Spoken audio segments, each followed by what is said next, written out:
Hallelujah, hallelujah, आमीन। ऊंची बात से हालेलुया। देखो जब हम खुदा के सामने शर्माते हैं ना, वो भी शर्माता है, ये हकीकत है। और जब हम कहते हैं ना हालेलुया, तो शैतान भाग जाता है, मेरा ये मान है। और हकीकत ये है, क्योंकि ये एक नारा है शैतान के खिलाफ।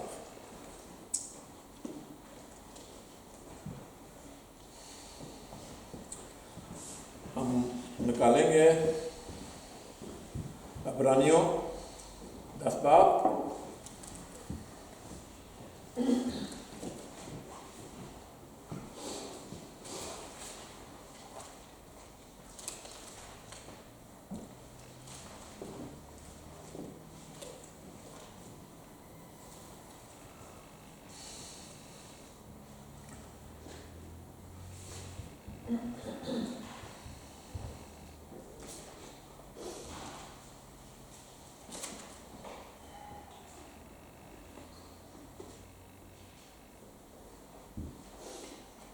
इसकी 38 है जो यहाँ लिखा हुआ है, हम पढ़ेंगे।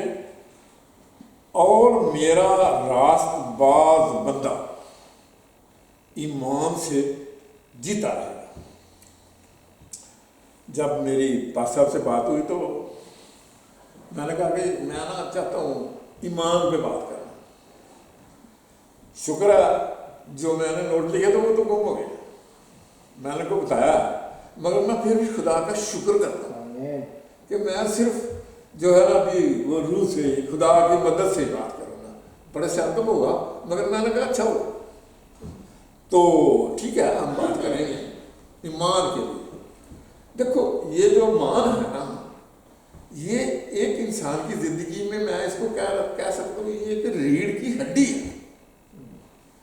ईमान के बगैर हम रूहानी तरक्की नहीं कर सकते। और ईमान को हम बड़ा गलत भी समझते हैं।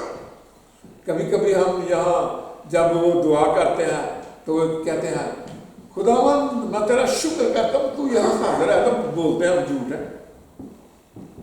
ये रटी रटी दुआ होती है।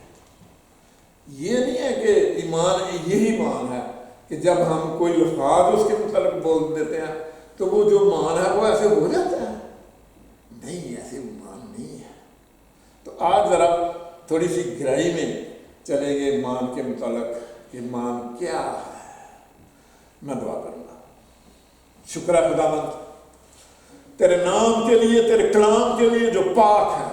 यसु तू पाक है, तेरा नाम पाक है। खुदावंद रूल कुद्दस, मैं तेरा शुक्र करता हूँ कि तू मेरी मदद करेगा। बाकरू मैं तुझे पुकारता हूँ, तू अपने बंदों के दिलों को छू, क्योंकि खुदावंद ये तेरे लोग हैं, ये तू इनको प्यार करता है। और खुदावंद ये तेरे जो लोग हैं ये तुझे प्यार करते हैं। मगर खुदावंद शैतान नहीं चाहता कि हम आगे तरक्की करें। तू तोड़ दिलों को तोड़, क्योंकि खुदावंद अगर हम तरक्की नहीं करेंगे तो बाहर रहेंगे। बढ़ना बहुत जरूरी है। यीशु तेरे प्यारे और मुकद्दस नाम में मांगते हैं, आमीन। मेरे अज़ीज़ों, खुदावंद के जो कलाम का जो सही मकसद है ना, मकसद ये है कि रूल कुद्दस के वो अहम असूलों को बताए।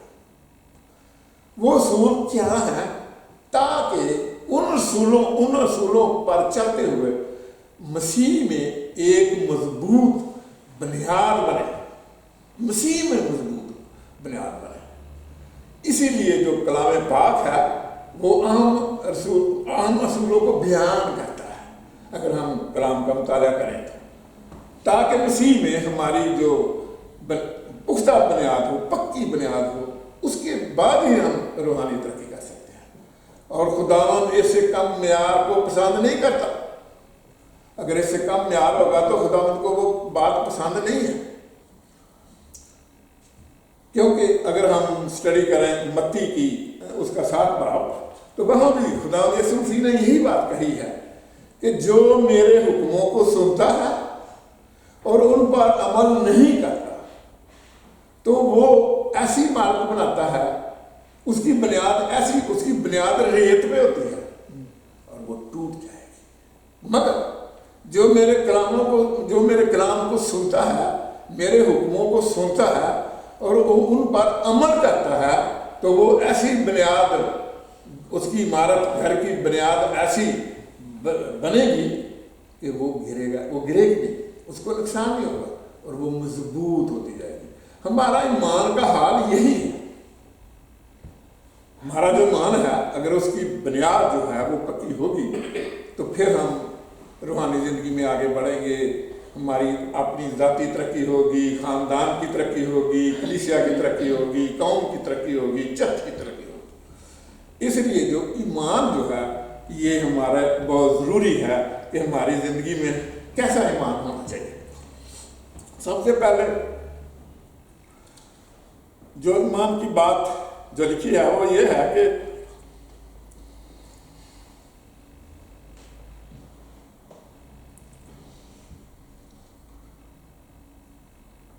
कहता है कि तुम्हें अपने ईमान को आजमाना चाहिए। पहली बात जो है, हमें ईमान को आजमाना चाहिए कि जो हमारा ईमान भी ठीक है या नहीं है, मगर हम नहीं आजमाते उसको। मगर कलाम जो है वो यही कहता है कि हमें अपने ईमान को आजमाना है। क्यों आजमाना है? क्योंकि लिखा है कि बगैर खुदा को पसंद नहीं आता। जो ईमान खुदावंद जो है, एक मिनट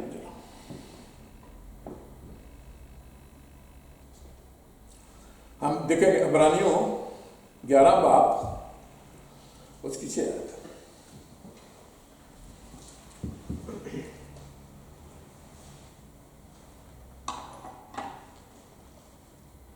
लिखा है, और बगैर ईमान के उसको पसंद आना नामुमकिन है।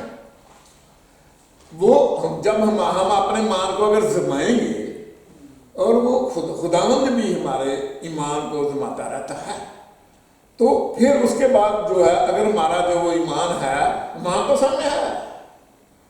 ईमान की जो है ना, ईमान जो है ये जो मोटा जो मशहूर ईमान है वो हम यही समझते हैं कि मुर्दा ईमान जिंदा ईमान, क्योंकि याकूब के खत में लिखा है बगैर ईमान के ईमान जो है वो मुर्दा है, और एक जो है वो सच्चा ईमान है और एक झूठा ईमान भी है, जो कि हमारी अक्ल से उसका तलब होता है और वो ऊपर का ईमान होता है।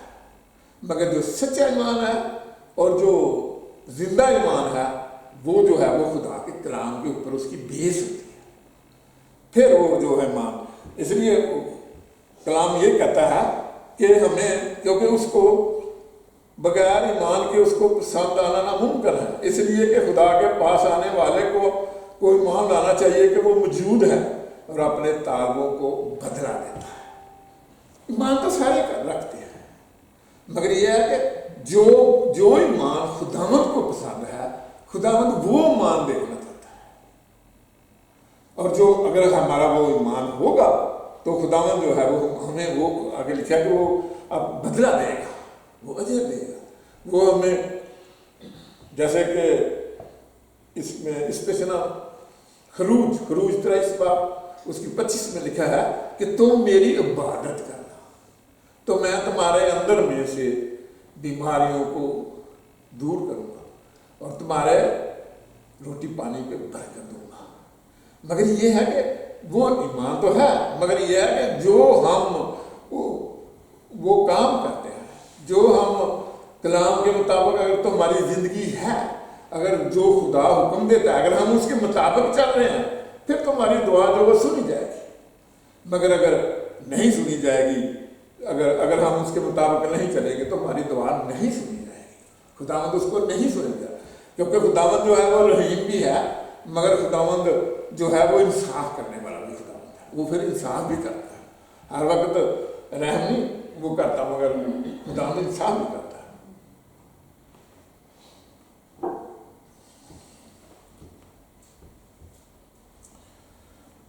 आगे हम देखते हैं कि ईमान की जो ग्राउंड है वो कैसी है, उसकी बेस कैसी होती है। कलाम ये कहता है कि ईमान जो है वो सुनने से पैदा होता है और सुनना खुदा के कलाम में से। ये है रोमियो 10 बाब उसकी 17 आयत। क्योंकि अगर हमारा जो ईमान है, अगर वो उसकी बेस जो है वो कलाम की सच्चाइयों के ऊपर होगी, तो मेरे चीज़ों उससे हमारी रूहानी तरक्की होगी। मगर अगर हमारी जो हमारी बेस जो है वो कलाम की सच्चाइयों के ऊपर ना होगी, तो वो हमारा जो ईमान है वो जैसे कि तसव्वुरात, वहम, अटकल, जानो ख्याल, क्यास, उससे ज़्यादा नहीं होगा। इसके अलावा मेरे चीज़ों अगर हम रोमियो अब्रानियों 11 बाब पढ़ेंगे, उसकी पहली आयत जो कि हमारी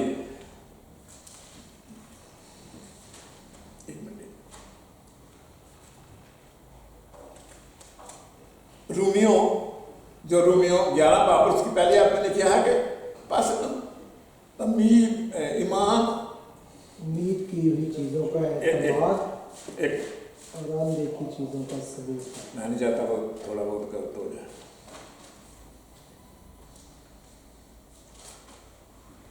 अब ईमान उम्मीद की हुई चीजों का सबूत, इत्माद और अनदेखी चीजों का सबूत है। जब पिछली बातें जो हमने की है ना, ये जो आयत है उसको क्लियर कर देती है, साफ कर देती है। क्यों? अगर हमारा ईमान कलाम की सच्चाइयों पे होगा, अगर हमारा ईमान खुदा के पाक कलाम के ऊपर होगा, तो मेरे चीज़ों हम ये जो अनदेखी चीज़ें जो हैं उनके लिए जो ईमान, ऐसा ईमान जो होता है वो उनके लिए इत्माद पैदा करता है। सिर्फ इत्माद ही पैदा नहीं करता, वो उसकी गवाही भी देता है। और हर एक जो गवाही होती है वो एक सच्चाई पे होती है। और हमने भी, हम भी मेरे चीज़ों जब हमने खुदावंद को कबूल किया था, तो मेरे चीज़ों हमने इसी असूल पे कबूल किया था। हमारा ईमान जो है वो खुदावंद यीशु मसीह खुदावंद यीशु मसीह के लिए और उस निजात दहिंदा के और उसकी कुर्बानी के लिए जो कि उसने कफारा दिया है, हमारा जो ईमान है उस पे है। अगर उस पे है खुदावंद यीशु मसीह पे कि वो निजात दहिंदा है और उसका जो कफारा है वो जो उसने कफारा दिया है अपनी मौत का और जी उठने का, ये एक सच्चाई है। इस पे हमारा जो ईमान है वो होना चाहिए। और मेरे जीरो जब हम तौबा करते हैं, जब हम खुदावंद में आते हैं, तो हम इसी ईमान से शुरू करते हैं। और यही वो ईमान है जिसमें हमने कायम रहना है, चलना है और जिंदा रहना है। क्योंकि कुर्सियों में लिखा है कि जिस तरह तुमने उसको कबूल किया उसी तरह उसमें चलते रहो। और जिस तरह हम जब उसमें ठहरे रहते हैं, खुदावंद के कलाम के मुताबिक चलते रहते हैं, कायम रहते हैं, तो मेरे लिए हम तरक्की करते हैं। और जो हमारा ईमान की जो बुनियाद है वो खुदावंद यीशु मसीह ही है। अगर उस पर हमारा ईमान होगा तो हम तरक्की करेंगे खुदावंद के कलाम में। दो चीज़ें जो है ये हमारे ईमान को खराब करती हैं, तसव्वुरात, मुमकिनात, इम्कानात। क्योंकि जो तसव्वुरात, पता आजकल तसव्वुरात बड़े फिल्में बनती हैं जिसको हम अपना फैंटासी कहते हैं। फैंटासी ये है अपना ये तसव्वुरात, हमारे दिमाग में तसव्वुरात आते हैं।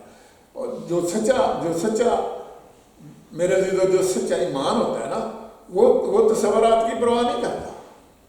और जो तसव्वुरात हैं उनका ईमान के साथ किसी भी सूरत में कोई तल्लुक नहीं होता, वो तसव्वुरात पारी होते हैं। और हमारे तसव्वुरात चाहे वो मजबूत हो चाहे वो कमज़ोर हो, उससे ईमान को कोई फर्क नहीं पड़ता। हमें खुदावंद की तहरीरी कलाम के ऊपर गौर करना चाहिए, अपनी ज़ात और तसव्वुरात को नज़दीक में नहीं आने देना चाहिए। کیونکہ جو ہمارے جو ایمان کی جو بنیاد ہے نا وہ کلام ہے، خدا کا کلام ہے، خدا کی سچائی ہے، اس پہ چلنا ہے۔ اور جو امکانات ہیں، جب ہم ایمان رکھتے ہیں تو میرے عزیزو جو امکانات ہیں وہ بڑی آزمائش کا باعث بنتے ہیں، وہ آزمائش بن جاتے ہیں امکانات۔ کئی لوگ وہ کہتے ہیں ان کو کچھ چھوٹی سی امکان نظر آتا ہے تو وہ اس پہ مان لے آتے ہیں، مگر جب ہمیں کوئی وہ اس میں چھوٹا موٹا امکان نظر نہیں آتا تو پھر ایمان لانا بڑا مشکل ہو جاتا ہے۔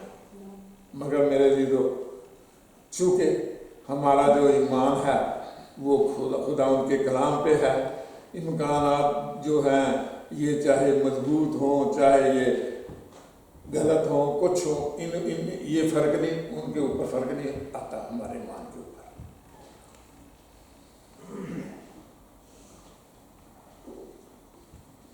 تیسری بات ایمان کی وہ یہ ہے کہ ایمان جو ہے وہ کسی اٹل یعنی کہ ایور لاسٹنگ چیز پہ ہونا چاہیے، جو نہ ڈر سکے، لازوال چیز پہ ہونا چاہیے۔ ہمارا جو ایمان کی بنیاد ہے ہونی چاہیے۔ اس کے لیے خدا کا کلام جو کہتا ہے وہ یہ کہتا ہے کہ ہمیں خداوند کے مقصد کو اور اس کی مرضی کو دیکھنا، خدا کے مقصد اور اس کی مرضی کے لیے ہمارا پختہ علم ہونا چاہیے، مضبوط علم ہونا چاہیے، کیونکہ ہر میرے اور آپ سب کے لیے جو ہے خداوند کا جو ایک مقصد ہے، اس کی ایک مرضی ہے۔ ہم بے مقصد نہیں پیدا ہوتے، وہ زیادہ بات ہے کہ ہم اس کی پرواہ نہیں کرتے، مگر خدا کو ہماری پرواہ ہے، اور خدا یہی چاہتا ہے کہ ہم دیکھیں کہ خدا میری زندگی کے لیے، آپ کی زندگی کے لیے خدا کا کیا مقصد ہے اور اس کی کیا مرضی ہے۔ اس کے بغیر سچا ایمان کبھی ہو ہی نہیں سکتا۔ میرے عزیزو ایمان یہ نہیں ہے کہ ہم کوئی بات کو یا وہ ایک ایسی طاقت ہے کہ جس کو چاہے جب مرضی چاہیں استعمال کر سکتے ہیں، وہ کوئی ایسی اس میں ایسی طاقت نہیں ہے۔ اور ایمان یہ بھی نہیں ہے کہ اگر ہم کسی چیز کو سوچیں یا اس کو اعتماد رکھیں تو وہ ہو جائے گی۔ اگر ہم بہت زیادہ اعتماد رکھیں گے تو وہ پھر 100% ہو جائے گی۔ یہ بائبل کا ایمان نہیں ہے۔ ایمان جو ہے وہ کسی خاص حقیقت کے اوپر رہتا ہے، جبکہ تصورات جو ہیں یہ خدا کے کلام پہ نہیں ہوتے۔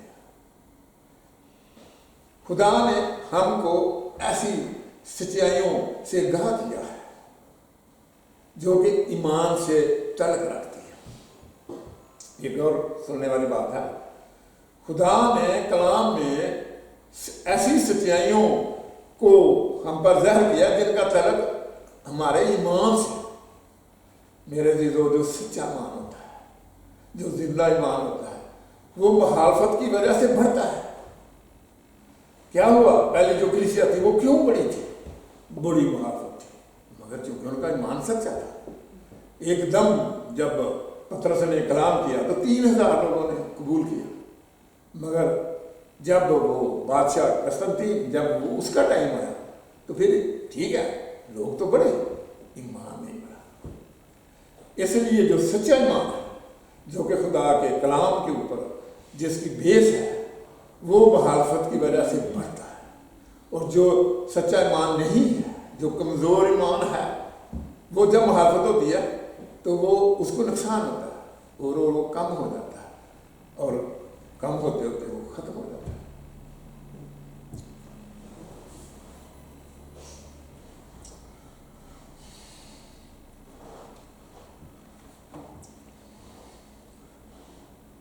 ہم دیکھیں گے کہ حوالہ پہلا پترس 7 باب، پہلا باب اور اس کی 7 آیت۔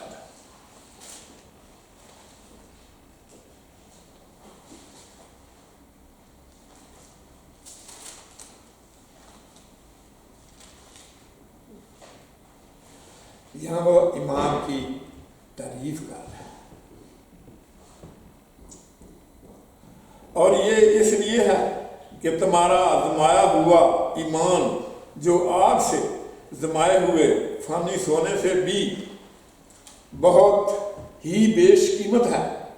یسوع مسیح کے ظہور کے وقت تعریف، جلال اور عزت کا بحث ہے۔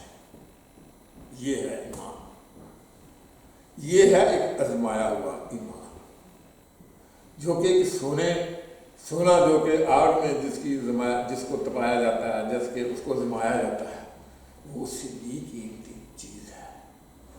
میرے عزیزوں، جب ہم کلام کی ٹھوس سچائیوں کے اوپر انحصار کرنا شروع کر دیتے ہیں تو خداوند ہمارے ایمان کو تعمیر کرنا شروع کر دیتا ہے۔ جب ہم انیشیٹو تو ہم نہیں لینا ہے، جب ہم ٹھوس حقائق پر، ٹھوس سچائیوں پر انحصار کرنا شروع کر دیتے ہیں تو خداوند ہمارے ایمان کو بڑھاتا ہے۔ ہمارا خداوند اپنے بچوں کے ایمان کو بڑھانے پر خوشی محسوس کرتا ہے۔ میرے دل جیسا کہ یعقوب خط میں ہے، فتح سے پہلے یہ سوچنا کہ مجھ پر آزمائش نہ آئے۔ اگر ہم اس آزمائش کو ہی اپنی فتح قبول کریں گے تو اس سے ہم کو، ہمارے ایمان کو بڑی ترقی ملے گی، تقویت ملے گی، وہ بڑھے گا۔ کیونکہ کبھی کبھی آزمائشیں، رکاوٹیں، مصیبتیں، یہاں تک کہ جو شکست ہے وہ بھی ہمارے ایمان کو تقویت دیتی ہے، اس سے بھی ہمارا ایمان جو ہے وہ بڑھتا ہے۔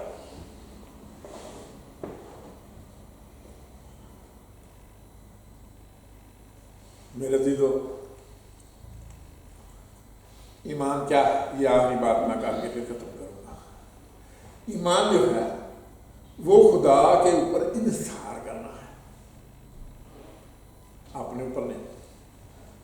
ایمان جو ہے وہ خدا کے اوپر انحصار کرنا ہے، اور خدا کے اوپر انحصار کرنا کوئی آسان کام نہیں ہے۔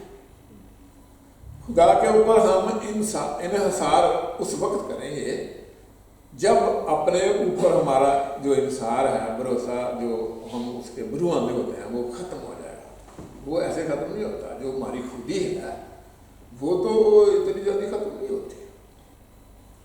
مگر میرے عزیزو، جب مصیبتیں، پریشانیاں، دکھ، رنج، ناکام منصوبے جو ہم اپنی زندگی میں منصوبے بناتے ہیں، جو ہم سارا، یہاں تک کہ جو شکست ہے وہ ہمیں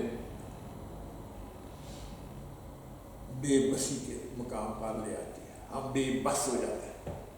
اس وقت ہماری جو زندگی کی جو کشتی ہے وہ ہماری زندگی کی مبارک فتح، قدرت اور خدمت کی طرف بڑھتی ہے۔ جب ہم بے بس ہو جاتے ہیں اس وقت خدا کا جو جلال ہے وہ شروع ہوتا ہے، اور اس وقت ہمارا جو کلام ہے وہ بھی ہمارا جو ایمان ہے مضبوط ہوتا ہے۔ تو میرے دلوں، اتنی سی باتیں ہیں میرے پاس۔ خدا کرے کہ ہمارا ایمان مضبوط ہو اور ہم خدا پہ انحصار کریں، اپنے پہ انحصار کرنا چھوڑ دیں۔ جیسا کہ میں نے کہا ہے، خدمت بھی انسان اس وقت کر سکتا ہے جب 100% وہ خدا کے ساتھ چلتا ہے، جب وہ بے بس ہو جاتا ہے۔ اب جب میری وہ ڈیری گم ہوگی تو میں بے بس ہو گیا تھا، میں نے کہا نہیں، کوئی بات نہیں ہے، جو ہوگا دیکھیے۔ خدا مند آپ سب کو برکت دے، مجھے بھی برکت دے۔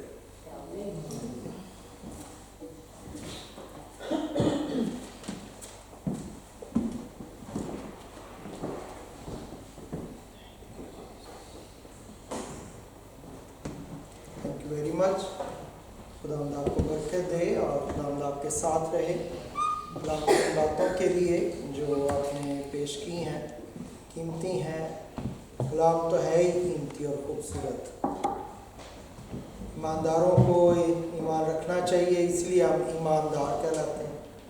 ایماندار میں اور گناہ گار میں، یا ایماندار میں اور غیر ایماندار میں کیا فرق ہے؟ کیا جو باتیں غیر ایمانداروں پہ آتی ہیں وہ ایمانداروں پہ نہیں آتی ہیں؟ آتی ہیں، سب پہ ہی آتی ہیں۔ جو چیزیں ایمانداروں پہ آتی ہیں وہی چیزیں غیر ایمانداروں پہ بھی آتی ہیں۔ فرق کیا ہے کہ جو ایماندار ہے جب اس پہ سب کچھ آتا ہے تو اس کے ایمان کی عمارت، امید کی عمارت، محبت کی عمارت، اس کے رویا کی عمارت، جتنی بلڈنگز ہیں وہ قائم رہتی ہیں۔ اور جو گناہ گار ہے جب اس پہ چیزیں آتی ہیں تو ان کی ایمان، امید، محبت اور اس کا جو رویا سب کچھ وہ سب کچھ برباد ہو جاتا ہے۔ اسی طرح جو کمزوری کی سوچیں ہیں وہ خدا کے لوگوں پہ اور برے لوگوں پہ دونوں کے اندر ہی بری سوچیں آتی ہیں، سیم بری سوچیں آتی ہیں، کوئی اس میں فرق نہیں ہوتا۔ جو اس میں فرق کہاں پہ آتا ہے؟ اچھے اور برے آدمی میں۔ جو برا آدمی ہے وہ بری سوچ کو ایگزیکیوٹ کرتا ہے، وہ اس کو کر گزرتا ہے، اور اچھا آدمی بری سوچ جو اس کے اندر آتی ہے اس کا ایگزیکیوٹ نہیں کرتا۔ یہ فرق ہے اچھے اور برے انسان میں، ورنہ سیم سوچیں، سیم چیزیں دونوں ہی لوگوں پہ آتی ہیں، وہ ان سے مبرہ نہیں ہوتے۔ دونوں بھائی جو ہیں ہمارے پاس ہیں آج، اور کل سے یہ چلے